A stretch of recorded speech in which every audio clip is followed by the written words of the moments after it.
La parole est à Monsieur Lionel Tivoli pour le Rassemblement national. Bien, Madame la Présidente, mes chers collègues, ma question s'adresse à Nicole Belloubet, ministre de l'Éducation nationale. Madame la ministre, Samuel Paty, Dominique Bernard, ces deux professeurs ont perdu la vie pour s'être opposés à l'entrisme islamique dans leurs établissements scolaires. Malgré les deuils nationaux qu'ont suscité ces actes immondes, la République s'est une nouvelle fois inclinée et votre gouvernement ne semble pas apprendre de ses manquements. Pour n'avoir fait que respecter la loi, le directeur du lycée Maurice Ravel, à quelques mois de sa retraite, a été contraint à la démission suite à une fatwa islamique menée à son encontre pour le simple fait d'avoir demandé à une élève de retirer son voile. Madame la ministre, ces drames sont les symboles d'un entrisme islamique grandissant dans nos institutions scolaires et vous n'avez jamais voulu y faire face par lâcheté. Notre personnel est menacé. Des élèves sont cyberharcelés, des directeurs démissionnent et des professeurs sont décapités et tués au couteau. À ces problèmes, vous proposez un plan de sécurisation numérique, vous nous parlez de protection de l'institution ou encore de plan de sensibilisation. Madame la ministre, dans quel monde vivez-vous ? Le gouffre qui sépare votre plan d'action de celui des islamistes est colossal. Le personnel de l'éducation nationale demande autre chose que des portails vigiques ou des médiateurs culturels devant les grilles d'entrée de leurs établissements. Vos réponses face à l'islamisme ne sont pas à la hauteur des enjeux. Dans un élan de lucidité, vous avez dit vous-même que le pas de vague de l'éducation nationale était terminé. Assez de Samuel Paty, assez de Dominique Bernard. Quand allez-vous enfin joindre les actes à vos paroles et éradiquer une bonne fois pour toutes les idéologies islamistes dans nos établissements scolaires ?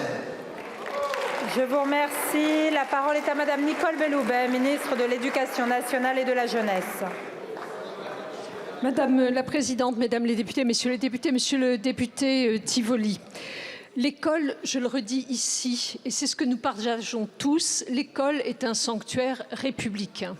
Dans cette école, nous devons donc, avec une intransigeance absolue, faire respecter la laïcité qui est le socle de notre République, comme le répète l'article 1er de notre Constitution. De ce point de vue-là, de nombreuses mesures ont été prises qui traduisent notre exigence. La dernière d'entre elles, l'interdiction des abayas et des camis dans les établissements scolaires, témoigne de cette ferme volonté. Je suis venue moi-même dire au sein de la cité scolaire Maurice Ravel, à quel point les actes accomplis par le proviseur reflétaient cette volonté de lutter en faveur de la laïcité et de refuser tous les gestes qui s'y opposeraient et qui l'enfreindraient. De très nombreuses actions ont été mises en place. Je voudrais rappeler ici des actions de formation, la préparation lors des concours de nos personnels à asseoir les valeurs de la République.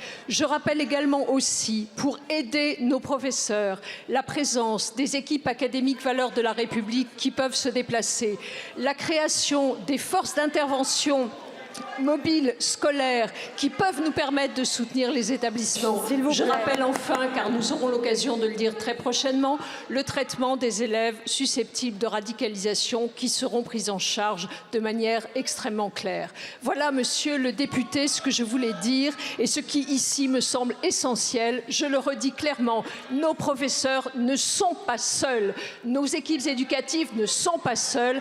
À l'école, on enseigne ce que l'on sait, pas ce à quoi l'on croit.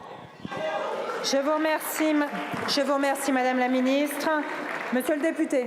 Oui, Madame, votre bilan appelle à l'humilité.